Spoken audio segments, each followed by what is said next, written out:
Bom, pessoal, tudo bem? Vamos retomando aí nossas aulas do curso de formação de mecânico de manutenção aeronáutica.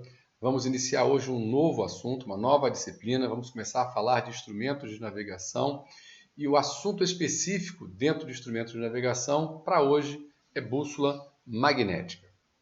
Muito bem. Então está aí a imagem de uma bússola magnética, característica de instalação nas aeronaves, tanto de asa fixa quanto de asa rotativa. Muito bem. E aí vamos responder a uma primeira pergunta. Qual a finalidade de uma bússola magnética na aeronave?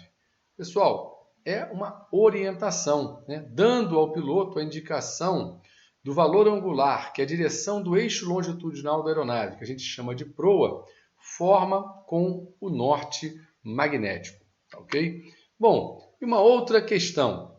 É obrigatório ter uma bússola magnética na aeronave? A resposta é sim. Existe um requisito dentro do regulamento 91.205 do RBAC 91 que define os requisitos mínimos dos instrumentos e equipamentos que devem estar a bordo de uma aeronave civil brasileira para que ela tenha um certificado de aeronavegabilidade válido, que haja a instalação de uma bússola magnética. E eu trago para vocês aqui o texto desta parte do regulamento, o 91.205, que trata de requisitos de instrumentos e equipamentos, aeronave civil motorizada detentora de CA, para voar VFR durante o dia, os seguintes equipamentos são requeridos. Ele lista uma série, eu destaquei para vocês o que nos importa agora. E ele diz lá, no número 3, um indicador de direção que apresente a proa magnética. Então, é um requisito obrigatório, por isso, por mais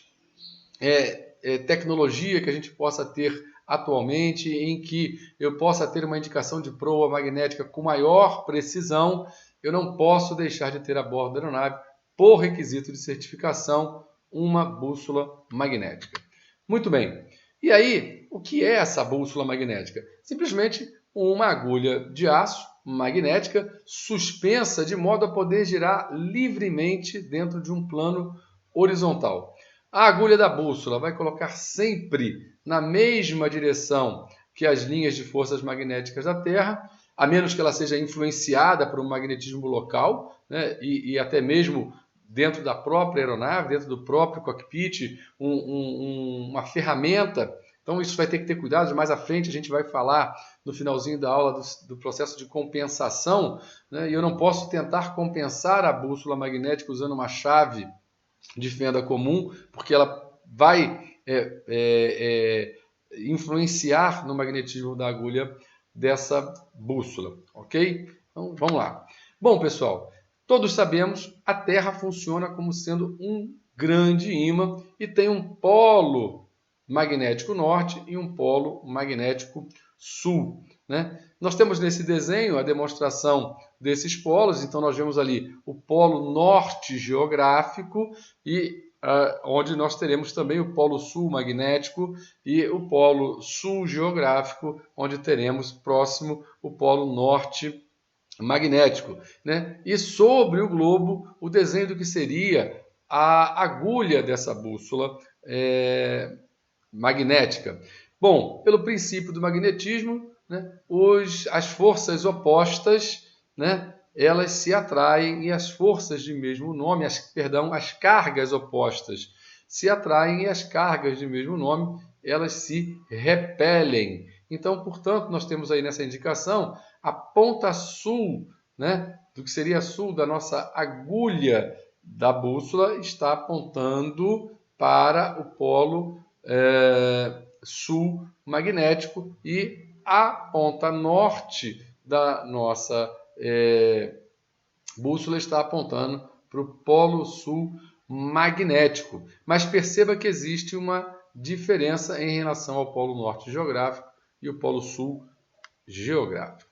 Muito bem, e para evitar essa confusão toda, costuma-se chamar que a ponta da agulha da bússola, que aponta para o norte da Terra, né, de ponta indicadora do norte, e a outra, consequentemente, de ponta indicadora sul. Bom, os polos magnéticos geográficos não coincidem, Então, de modo que a bússola, em geral, não aponta para o norte verdadeiro, tá ok? Ou geográfico. A diferença, né, angular entre o norte verdadeiro e o norte geográfico é denominada de declinação magnética, tá certo? E essa declinação magnética ela varia com o tempo, tá ok? Então, essa vai ser uma das razões de nós termos que fazer a compensação da bússola, entre outras. Eu vou deixar um vídeo para vocês lá na plataforma falando sobre declinação magnética. Muito bem. A bússola, né, usada em avião, ela vai consistir de uma caixa, né? Dentro dessa caixa eu vou ter uma referência que a gente chama de rosa dos ventos, né? Que consiste de um sistema de agulhas magnetizadas que vão estar suspensas por um suporte, né? De modo que se alinhem livremente, né, com o meridiano do campo magnético da Terra. Bom, a gente tem aqui nessa imagem esse desenho que nós estamos vendo e podemos agora identificar cada um dos componentes desse instrumento chamado bússola magnética. Bom, nós temos aqui a retaguarda do instrumento, um plug de enchimento desse líquido que vai estar dentro da caixa, onde, né, essa rosa dos ventos, o cartão compasso, vai estar flutuando, vai estar girando, suspensa por esse conjunto pivô, né? Aqui à frente nós temos o dispositivo de compensação, acima aqui o dispositivo de compensação da bússola. Essa é uma imagem de exemplo, nós vamos ter outras bússolas com o dispositivo de compensação colocado em outro ponto. Nós temos aqui o que a gente chama de linha de referência ou limbo, o cartão compasso que eu já havia mostrado anteriormente. Aqui a retaguarda nós temos um sifão ou câmara de expansão, justamente para permitir que esse líquido, né, que faz com que o cartão compasso flutue livremente dentro do instrumento, ele possa se expandir, né, com a variação de temperatura. Tá ok? Muito bem, vamos lá, vamos seguir aí com a nossa aula. Então fizemos aí a apresentação do instrumento e dos seus principais componentes. Pessoal, nós temos agora as partes principais da bússola magnética. A caixa, que nós vimos ainda há pouco, o conjunto mostrador, o fluido amortecedor, e aí já vem a finalidade desse fluido, né? E a montagem protetora contra vibração. Movimento do conjunto é amortecido pelo líquido e esse líquido tem outras funções. Uma, evitar a corrosão do conjunto pivô e de outras peças internas do instrumento. E a outra é preservar o mancal, né, de partículas insolúveis que ficam no fundo da caixa. Então é importante saber essas funções do líquido, tendo como a principal amortecimento. Bom, bússola magnética, instalação da bússola. É preciso ter alguns cuidados durante o processo de instalação da bússola magnética. Então, deve ser montada de tal maneira que uma linha passando pelo pivô do cartão e a linha de fé fique paralela ao eixo longitudinal do avião. Normalmente, nós vamos ver esse instrumento montado, né? O helicóptero, por exemplo, se ele tiver aquela coluna que separa os para-brisas dianteiros, né, diretamente colocada no eixo longitudinal, ela vai estar ali na frente, para que o piloto tenha fácil leitura e ela esteja alinhada com o eixo longitudinal do avião, da aeronave. O suporte do pivô do cartão deve ficar perpendicular à linha do horizonte quando o avião estiver na posição de voo nivelado. Uma quantidade razoável de magnetismo permanente nas proximidades da bússola pode ser compensada, o que não acontece com o efeito dos campos magnéticos variáveis, ou seja, aqueles campos que podem surgir por outras situações que não aquelas logo após a instalação da aeronave presentes dentro da própria cabine. Então, antes da compensação da bússola, o desvio, e logo após a instalação, o desvio máximo da bússola não deve ser superior a 25 graus. Então, instalei, né, e verifiquei como referência tendo uma bússola padrão. Se o desvio da bússola não for superior a 25, eu posso partir para o processo de compensação da bússola recém-instalada, e ao final desse processo, esses desvios não podem exceder 10 graus. Ok? Bom, processo de compensação de erros da bússola depois da instalação do avião é a correção para dentro de limites justos de erros causados por essas influências magnéticas, né? E para que eu obtenha os registros de desvios finais, para que eu preencha o cartão desvio da bússola para que o piloto possa navegar de forma correta. Esse processo todo é chamado de compensação da bússola. Ok, pessoal? E nós teremos a oportunidade de, na prática, fazermos uma compensação da bússola da aeronave que tem lá na nossa escola.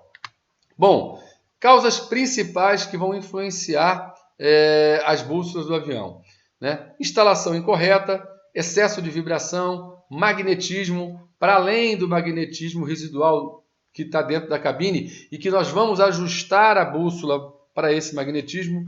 Quando a gente termina de instalar a bússola, a gente tem que ligar todos os instrumentos do painel para que a gente tenha a informação do desvio em função do magnetismo residual presente dentro da cabine, né? E o que é chamado de erro de curva para o norte.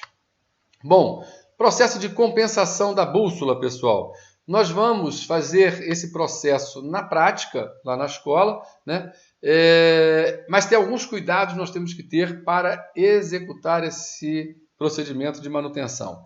Primeiro, compensação nunca deve ser tentada perto de alguma estrutura metálica. Eu posso ter influência. Então, distante, os pontos, a rosa dos ventos para compensação da bússola deve estar distante da estrutura metálica de hangar, distante de instalações elétricas, trios de ferrovias, qualquer corpo, qualquer objeto que possa ter influência magnética sobre a bússola.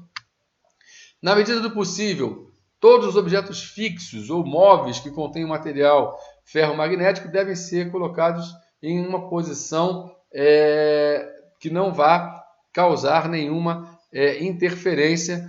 Pessoal encarregado da compensação não deve carregar instrumentos ou peças no bolso do macacão, da calça, que possa ser um material ferromagnético que venha causar alguma influência no processo de compensação. Não deve, né, haver outras aeronaves por perto, e a compensação da bússola magnética é sempre feita quando removi ou instalei a bússola por qualquer motivo, né? Eu removi ou instalei a bússola, eu tenho que fazer um novo processo de compensação. O farei também quando o piloto relatar, e a gente for conferir isso, que há uma diferença de leitura entre a bússola elétrica e a bússola magnética. E nós vamos ter que descobrir quem é que está falando a verdade e compensar aquela bússola que está realmente defasada. Tá ok? Muito bem. Esse processo todo, e já ir finalizando a nossa aula, né? Para fazer isso, deve-se rebocar a aeronave para um local onde a gente chama de rosa dos ventos e ali executar todos os procedimentos descritos no manual de manutenção para o ajuste da bússola magnética. Tá ok, pessoal? Então existe todo um passo a passo, nós vamos ver esse passo a passo na prática. Esse passo a passo está descrito na nossa apostila, deem uma olhada, mas eles também estarão, esse passo a passo também estará descrito no manual de manutenção. E, portanto, como já vimos no estudo da regulamentação aeronáutica, devemos sempre fazer todos os procedimentos em conformidade com o manual de manutenção da aeronave. Tá ok? Então, a gente finaliza essa aula de hoje, né? Falamos sobre a bússola magnética. Eu convido vocês, ao término da aula, a fazerem os exercícios que vão estar propostos, a fazerem uma leitura criteriosa do conteúdo da apostila, e aí a gente discute todas as nossas dúvidas nos nossos encontros presenciais. Tenham uma boa semana, bons estudos e até a próxima aula.